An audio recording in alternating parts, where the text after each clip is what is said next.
At first, I thought, you know what? It's them. It's them. It's them. It's them. It's them. It's them. And then I realized it's me. I need to fix me. I need to fix what I'm doing because if I'm going to place after school, I'm bringing my burnout there. I need to fix me. That's really where this process came in too, because I realized if I wanted to get better, I need to fix me, not them. Hey there, I'm Amber Harper, former burned out teacher turned teacher burnout coach, dedicated to helping other teachers like you to grow through your burnout and take your next best steps toward what you want from your career in education and in life. After an embarrassing emotional breakdown in front of my teacher besties, I knew something needed to change, and that something was me. I decided that I wasn't going to settle for burnout as my sentence as a teacher, mom, wife, or friend. And I knew it was going to take way more than practicing conventional self-care to make the progress I wanted to make. No amount of manicures, bottles of wine, or bubble baths was going to save this girl. Fast forward to a few years later, and I've used everything I've learned about teacher burnout and personal development to write a book, build a course, and lead a community of burned-in teachers who refuse to settle for a life of burnout as their forever reality. I've used my burnout as an opportunity to become an active participant in my life, in the classroom and here on the mic, using all that I've learned to teach kids and serve teachers, and you can do the same. The Burned In Teacher podcast is one part burnout and all other parts action, inspiration, and support to help you grow through your burnout and live a happier, more fulfilled career and life. So take a deep breath, my friend, because you're about to take your next best step to becoming a burned in teacher. Let's dive in.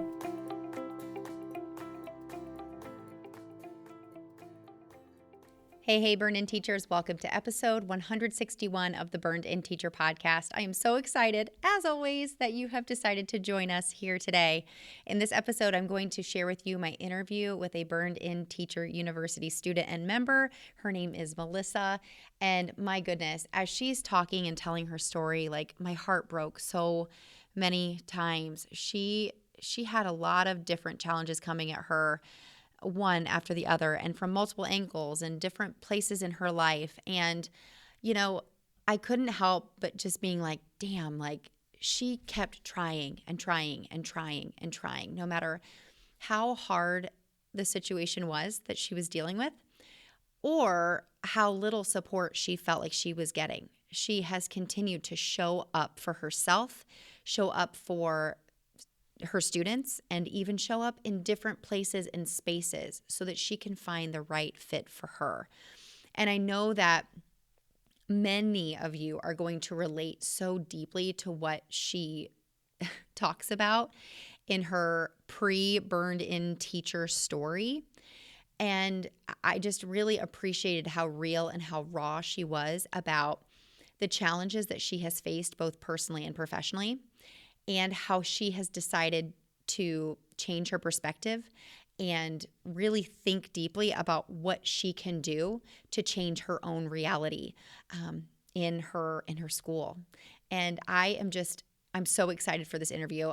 Of course, I say that every single time, but each interview that I do with a Burned In Teacher student proves that this program, Burned In Teacher University, was built for different teachers going through different challenges, and you get to use these strategies and these steps in any way that you see fit best for you in your season of challenge, in your season of hardship, in your season of however long you've been teaching or whatever grade you teach.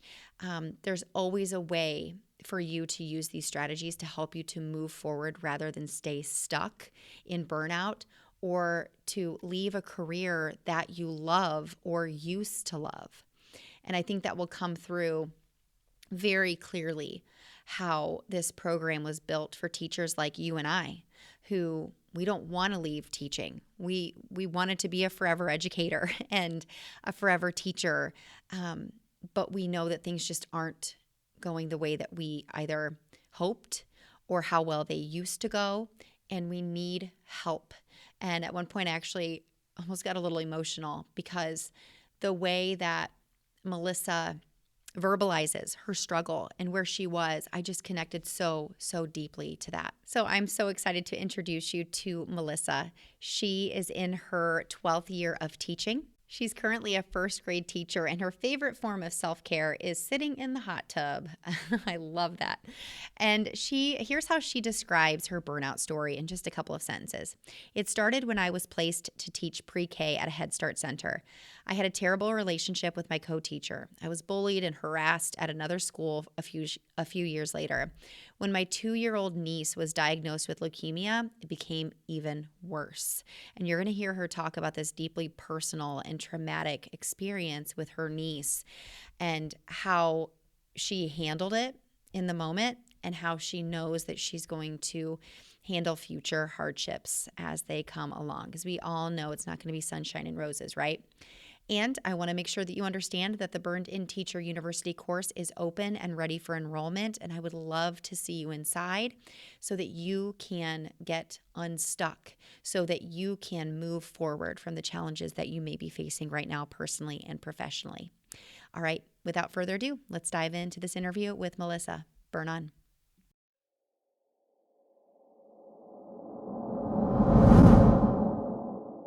Melissa, thank you so much for joining us on the Burned In Teacher podcast to share your story of being burned out to becoming burned in. I'm so glad you're here with us today. I'm so glad to be here. So tell us a little bit about you as a teacher and everything outside of that. So I grew up in Miami, and I lived there for about 18 years. And then I moved to Pensacola, Florida.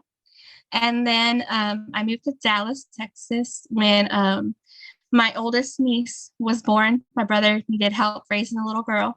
So right now I have 3 nieces. They are 7, 4, and 2 weeks. Oh my goodness. So you're a brand new aunt too. Oh, yes. She's about 2 weeks now. So yeah, the best. I have nieces. They are just a blast. Mm-hmm. So I've been teaching for 12 years. I've taught everything except for 3rd and 5th grade. Wow. That's a lot. So everything in the elementary level in between. So where are you now and what grade level do you teach? I'm currently in a suburb of Dallas and I teach 1st grade. Okay. And that was a connection that you and I both had because you've taught, of course, kindergarten and 1st grade. I've done kindergarten and 1st grade, and we have taught multiple grade levels. I've taught 2nd, 3rd, and 5th. So it sounds like that's kind of been your experience. Oh, yeah. I think 1st grade's the best grade. I enjoyed 1st grade too. Actually, I spent most of my career in 1st grade. So this is, of course, my 2nd year in kindergarten, and you've been able to help me a little bit there because you have more experience in kindergarten than I do. So I appreciate that. So can you help take us back? Let's just dive right into it. Tell us a little bit about your burnout story. I mean, I have heard it. It's heartbreaking. But I know that it will resonate with other people who, maybe have something outside of teaching that really was kind of that straw that broke camel's back. Will you help us to understand where you were? So, most of it started back when I was probably my 7th year in teaching, and I taught pre-K, and I taught pre-K at a Head Start. And my pre-K, my co-teacher was just very, very mean and confrontational, and would talk about me all the time to everyone and anyone. And it was a very hostile environment. I think that's when I really started noticing the spiral of being burned out. And then when my niece Madeline was a month to the day after she turned 2, she was diagnosed with acute myeloid leukemia, which is AML leukemia. And that was her first battle. She battled all the way. She went through 3 rounds of chemo and had a bone marrow. Her 6-year-old sister donated bone marrow. And that was really where it started, because I really struggled with balancing. I went from being a single by myself to being a full-time parent. to a 6-year-old. And I had to navigate being well, actually, she was 4 at the time. Sorry, the first time she was 4. So I had to navigate being a parent with being an aunt, and now I'm a full-time parent. And that was a hard transition for me. I'm teaching and I'm being a parent at the same time. And normally people have a lot of time in between. They have time to prepare themselves to become a parent. I had a day. So she just came over and she never went home, and she's mine now. And she's not anymore. She went back with her parents, but she had 2 rounds. When she went into remission, thank God, we were so happy. Everything was fantastic. And my schooling, I got better at school. I got better at teaching. I kind of felt comfortable again. And then our world crashed again. And she relapsed. She was in remission for 14 months, and then she relapsed. And once again, I went from being single, being by myself, taking care of myself, to being full-time parent again. And this time it wasn't good. The news wasn't good. The reports weren't good. She actually ended up being on a trial drug that took her ability to walk for a while. And she was making it. She got into remission. She was one of the only ones that made it into remission. But I remember being at school one day, and I remember having one of the worst days ever, because one of the kids that was in the classroom next to her, it was in the hospital room next to her, died. He was 2. He had the same kind of leukemia that my niece had. And so I started crying at school. There was nobody in my classroom. There was nobody around me. I was by myself on my planning period, but then some of my colleagues went and told on me, and I got written up about it. I would come into work every day, and I would be struggling dealing with Madeline's situation. And then I would get a write-up, go home that come in the next day and get another write-up for the same thing. So they were pretty much like papering me, from what they were calling it. Like, they were trying to get rid of me. And then when last year she was getting her radiation and chemo, and it was a horrible year because I couldn't handle it. I couldn't, because my sister-in-law was texting me. I was kind of my sister-in-law's only contact. She needed me to talk to her and help her make decisions and stuff about Madeline's life.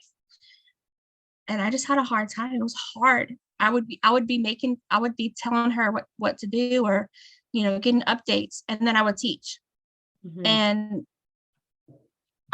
all my planning went out the window. All of my, I was frustrated all the time. I was mad all the time. Any little thing the kids did, I was very upset and short. That was last year, was when in the middle of my burnout. My burnout was the worst last year, because I didn't want to do it. I didn't want to be there.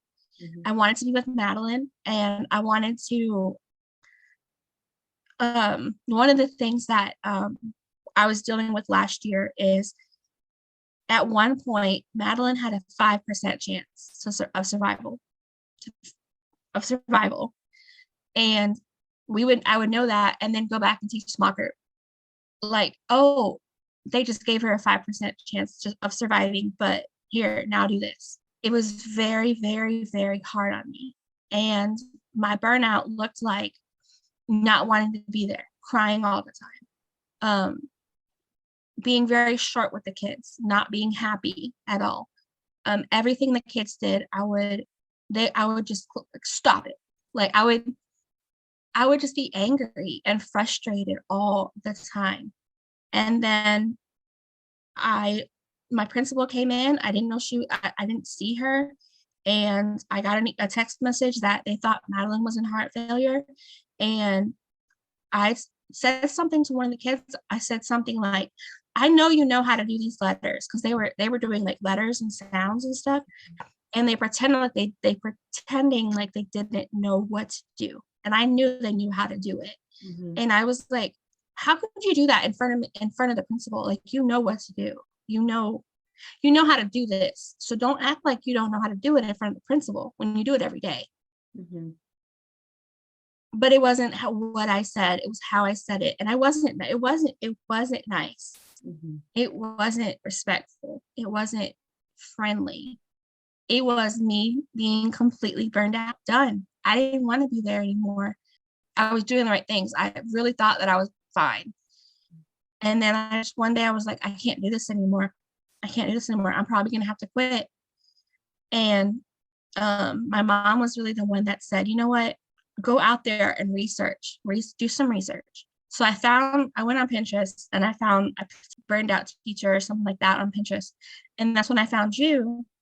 And then I was like, okay, to be honest, at first I was very hesitant because, it was a little expensive for my budget.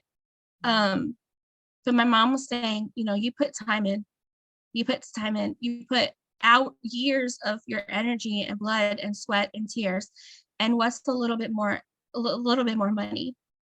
Just do it. It's worth it. It's worth the investment.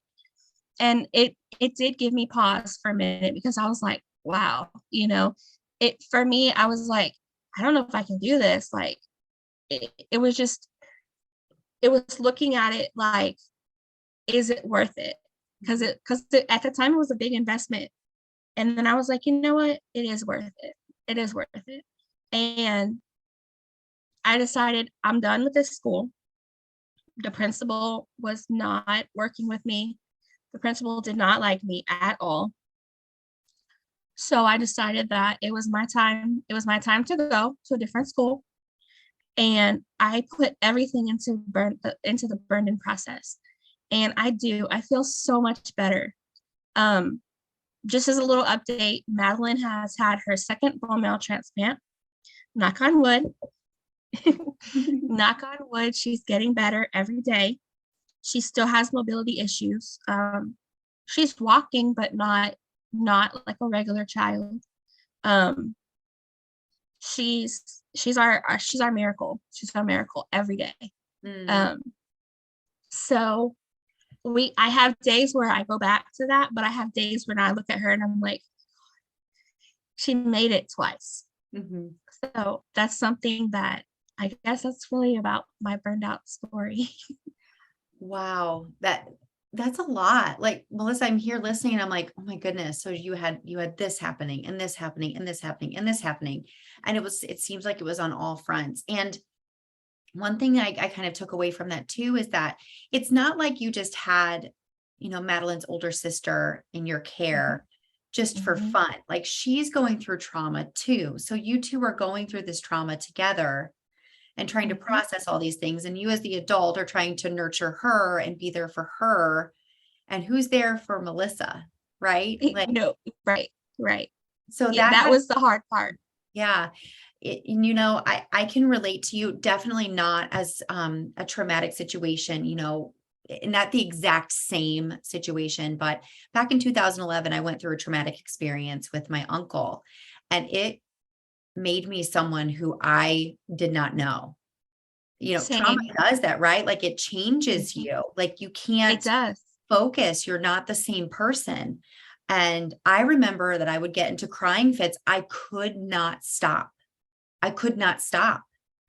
Yes. But I feel where we had a different situation too, is that I had people in my school who rose up to the occasion and helped to take care of me. And it was a very supportive situation for me, where for you, it doesn't feel like they showed you that empathy or that took that pause to say, she's having a hard time right now. We are going to do everything that we can to support her. It was actually the complete opposite. They would do things like, get over it. They would say, like, get over it. And I remember one time saying, what if it was your kid? What if it was your kid? How would you feel? What would you say? Yeah. And she was like, I'd be fine. So there was no empathy, no sympathy, no understanding. It was like, get over it. She's not even your kid. Wow. That is, I'm And really sorry that that was your experience. And I know that there are teachers that can relate to that. Like you've been very open about, about what has happened. And I really appreciate that. Um, so in addition to, they were not being supportive or you weren't feeling supported in your own personal trauma that was happening in your personal life, which was obviously affecting your performance at work. You also definitely. had this negative relationship with your teaching partner, or your Mhm. co-teacher here. So did that get better, get worse, stay the same? How, 'cause you said So you were improving, you said you were making some gains. Was that also, was this related to your performance teaching the kids, like their growth, or was this pertaining to your relationship with your teaching partner?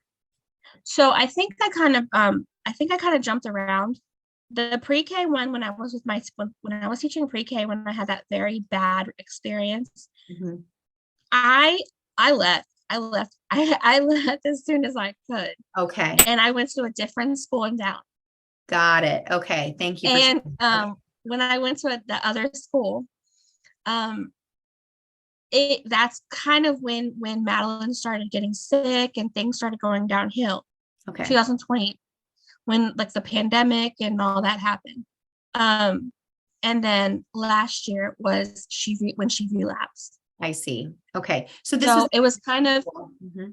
my burnout was kind of over a span of a couple of school years. Sure. I want to say probably about four or five school years, because when she was 2 was my first burnout.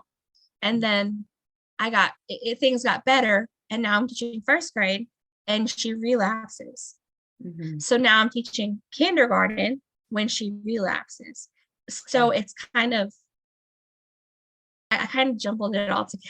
No, that's okay. It sounds like a very messy situation. I'm not going to lie. Like it just sounds like I said, you had it coming at you from all angles.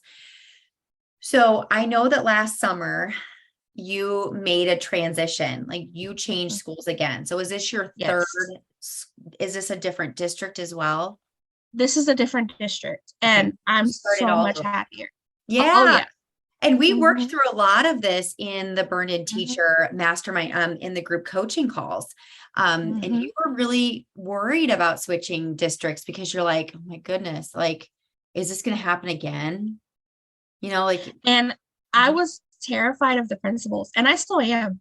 I'm mhm, still very it scares me because of what I've been through, mhm. but I'm being very trusting, and I took your advice, and when you said trust until trust a little bit at a time, and I have been, and it's so much better.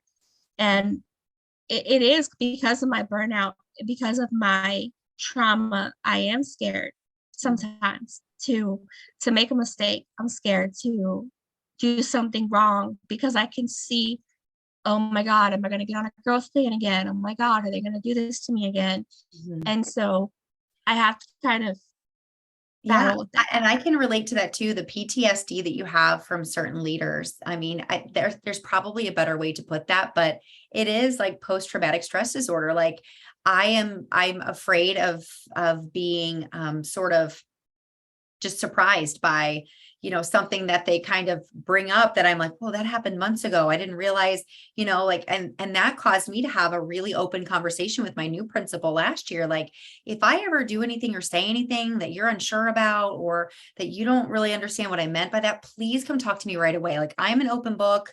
I would never do anything upsetting or disrespectful on purpose. So I really appreciate it if you'd come and talk to me. And she was like, absolutely. And she totally has.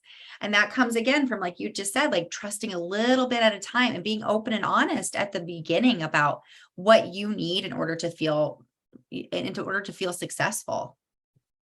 And I still have days where I'm worried and I'm scared and I feel like kind of the I always get worried, and I talked to you about this before in the group coaching call, but like I get worried that I'm like, oh my God, am I slipping back? Like, am I going back to what I was doing before? Like, did I not plan right? But I think that's just me being a perfectionist and, Mhm. Mhm. Yeah. perfectionist Patty. Yes, and perfectionist Patty, exactly. But you also like you are so self-aware of your own past patterns, and that's a good thing because you're able to catch yourself if you start to fall back into those negative patterns that that only set you up for I'm going to say quote unquote failure because failure is different for everybody, and you know what that looks like for you, and you also know how to set yourself up for success as well. And like through this burnout, you've really come out a stronger person, more self-aware, clear on what your values are, clear on what you want. And even before we hit record, like you had mentioned, you said, things are really hard right now. So I Yeah. know that somebody who, has gone through this process and we've talked through so many things that you've recognized that if things are hard for you, that right away to think about, okay, what is triggering this? Right. Right. It's And always. a lot of times, as much as I hate to admit it, a lot of times it goes back to Madeline, and I don't want it to Mhm. because, some days she has appointments and um it's scary. It's scary for her to have for us to go through this again. Like, oh my God, not again. Mhm. And so sometimes it's around that. And that's something that my principal last year would say all the time. You have to leave your problems at the door. You can't bring them here. And I'm like, how can I not? Right. But this problem, this burnout was like something that I had to do for me. Like I had to fix me.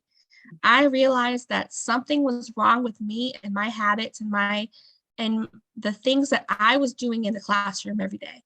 That my kids were learning, but I was not the teacher that I wanted my niece to be in my class. Mm. And so that's what made me go to the burden teacher, because I wanted to be the teacher that parents want their kids to be in. Oh my gosh, Melissa, like I just about got emotional because I go there too. Like you and I are so similar in Mhm. our past experiences and how and recognizing those thoughts that we have because I do the same thing. I'm an aunt too, and I'm a mom, and I consistently come back to, and because we're human, right? Like I will say things in a certain way, and I'm like, oh, if your daughter was sitting here, would you want your teacher to talk to her that way? Absolutely not. Or Right. if these were your twin nieces, would you want their teacher to Mhm. react to them this way? Absolutely not. And I think that's such a healthy place to come because you do want to be the teacher that you want people that you love to have. Mhm. Right. And Mhm. I think that's a really healthy practice to say. And that comes back to your teacher brand too, like the legacy that you're leaving and how, Mhm. how you want your kids to remember you. Right, right. And that's something that's part of the reason why I came into this process, because I realized that I needed to fix me. Mhm. That I kept saying, because I had to leave I've left a quite couple of schools, several schools actually. Um, and I was like, well, at first I thought, you know what, it's them. It's them, it's them, it's them, it's them, it's them. And then I realized it's me. I need to fix me. I need to fix what I'm doing, because if I'm going to place after school, I'm bringing my burnout there. I need to fix me. That's really where this process came in too, because I realized if I wanted to get better, I need to fix me, not them. Mhm. And you're absolutely right. And that's not to say that everything is your fault and your burnout really is not your fault, but you are taking full responsibility and you notice the patterns and you know that 100% the only thing we can change in any situation is us. Right. Whether that is our habits, whether it is our teaching practices, or whether it's the way that we are viewing things and choosing to think and believe and talk about them. And that is something that's so hard for so many of us. I know it was hard as hell for me to try to Mhm. change those things because it was easy for me to blame everybody else. Right. It was easy to say, "Oh, it's just the principal's fault," or "It's the assistant principal's fault," or "It's my teammate's fault." But then I started doing some deep digging and going through this process, and I was like, "No, I it's me. I need to fix me." That's a And I really have. hard thing to admit to, right? And I want to make Yeah. sure that we're clear for the listeners too that sometimes you're just not a good fit where you are. Like you just Right. aren't. And I think one thing that is really phenomenal about you, Melissa, is that you keep trying. You Yeah. keep trying to find your place. You keep trying to do something different. And all of this Right. in the midst of some trauma that is happening in the background, some things that are very hard for a family to face. All of this is still happening. And I say background as in it's front and center for you, but it's also happening, Right. while you're teaching as well. R- And it sounds like you have used some strategies to balance your emotions, to balance, how you're um, how it is that you're choosing to process these hardships while it is that you're moving into a new school. You've had some things Right. happen in school this year that we've kind of Mm-hmm. laughed off together, and that we're like, okay, Mm-hmm. all we can do is move on. All we can do is talk to the principal. All we can do is open a conversation. And it seems like those things have been very successful for you. Definitely. Definitely. I feel more comfortable. I feel happier. Um, the kids don't bother me that I don't have like a short fuse anymore. Like, a lot of times last year, anything the kids would say or do, I would be like on them and not very nice about it. I mean, being very honest, not very nice about it. And this year, I'm like, okay, it's just little things. It doesn't matter. Like, in the grand scheme of things, is it really going to matter if he's tapping his pencil Mhm. or if it's just the little things? And I feel so much better. I feel like more comfortable in my own skin. Mhm. I'm so glad to hear that. So you've already, without me even asking, you have laid out so many of the benefits and the changes that you have made in your life. Mm-hmm. And you even mentioned, that even it was kind of it was a big investment for you. And Absolutely. yeah, and that's something And that's scary. Oh, sorry, go ahead. for me, it was like, okay, I I've invested all this college. I graduated from college. I did all this time. I've spent hours and hours and hours. What's a little bit more money? Mhm. It was a lot of money for me. That was, and be honest, that was my only pause. I was gonna join. I was gonna join. I was like, I'm good. And then I was like, oh, I know. maybe not, maybe not. And then I went over it, and I was like, okay, you know what? It's worth it. It's worth it because I need to get better. Yeah, and I have to say here too that that's one reason that I restructured the course and the membership is because I Mhm. know that especially for somebody who is really struggling with burnout and they're in such a hard place, it's going to be extra hard for them to want to invest their money and their time into something that could potentially help them. So by separating the course and the group coaching calls in the Facebook community, I'm able to offer the course for Mhm. a much lower price point. I can't do everything for free. Of Um, course. Yeah. but yeah, but with what I've done to separate, it used to be the master, like when you joined, it was the mastermind, it was the course, it was the Facebook, the private Facebook community, the group coaching calls, the resources, all of that. And now I've separated the two. So that way, people can go through the course, they can kind of get it, like really dive in, go through this very deeply personal process. And then if they choose to join the membership and get the group coaching calls and the Facebook community, then that is their next best step. And I've done my very best to make them very, very affordable so that you don't have that pause. And people can join anytime they want. Like I don't open and close the cart, for things like this, because I want people like you, Melissa, like when you need the Mhm. help, I want you to know that it is here for you and that there is hope. Right. Oh yeah. And it was one of the best things that I've ever invested in. It was an investment. It was because it really changed my everyday. Because like I was miserable. I was miserable. I hated going to work. I hated getting out of bed in the morning. I would cry as much as I could, not around Natalie, my other niece, who I Mhm. was taking care of. And I was like, I have to do something because I was even getting frustrated and short with Natalie too. And so it was kind of like I was burned out everywhere. Mhm. So I started doing this and it really helped me. And it's funny because Natalie would say, you have to do your homework now. So like she would do her homework and then I would do the burden and teach, the some of the classes, and she'd be like, okay, it's your homework time. Yeah. Aw, that is so sweet. So, Mhm. Melissa, it's about time for this interview to be over. So I just want to ask you, is there anything else that you'd like to share about your transformation? Maybe something that you do every day that is helping you to, take one step forward? Or is there one big light bulb moment that you'd like to share with everybody about your experience with Burned In Teacher? I really think that the batching of your time, and because my part of my burnout was the not the lack of planning, the lack of having resources ready when I'm teaching. Mm, When I'm not ready, I feel flustered, uncomfortable, frustrated, and that's where it comes from. mm, So that batching part of the program really helps me get an understanding of what I need to do and when I should do it. And it also took time away from, I'm not spending every night working for hours. I'm not spending the weekends, and I'm able to spend time with my family, and I'm not doing I'm not working until 6 or 7 o'clock every night. Of course, in the beginning of the year, we're doing a little bit extra. yeah, those weeks don't count.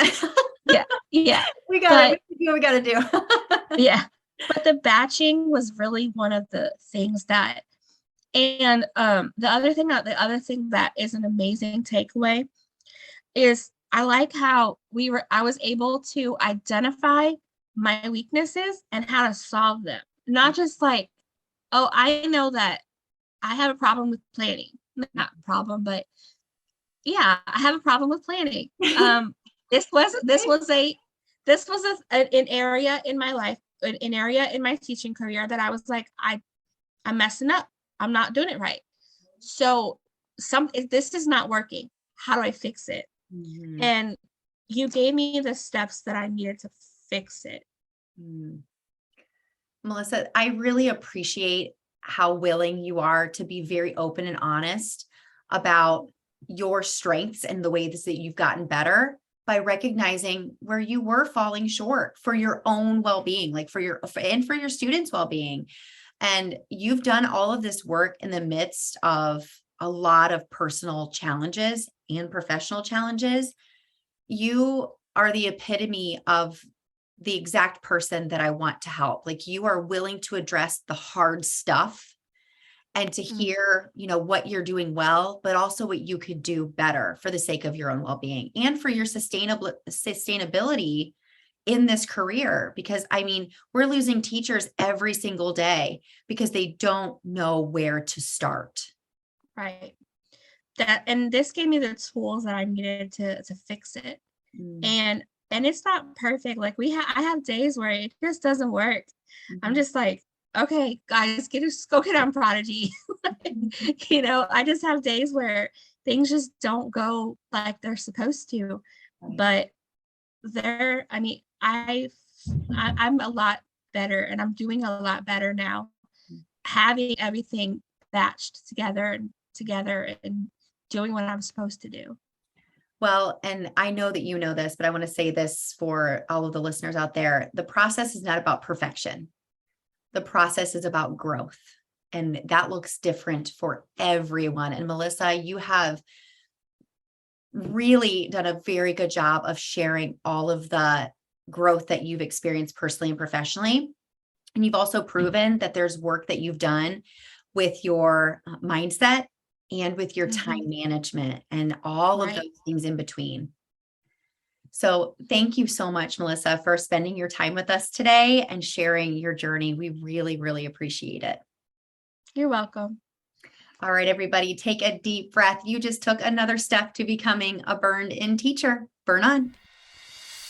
If you enjoyed today's podcast episode, you can head over to burnedinteacher.com, where you can access the entire vault of Burned In Teacher podcast episodes and more information about ways I want to help you go from burned out teacher to burned in human. If you enjoyed today's episode, I would be so grateful if you would head over to iTunes and leave a review and a rating about the Burned In Teacher podcast. Until next time, take a deep breath because you just took another step to becoming a burned in teacher. Burn on.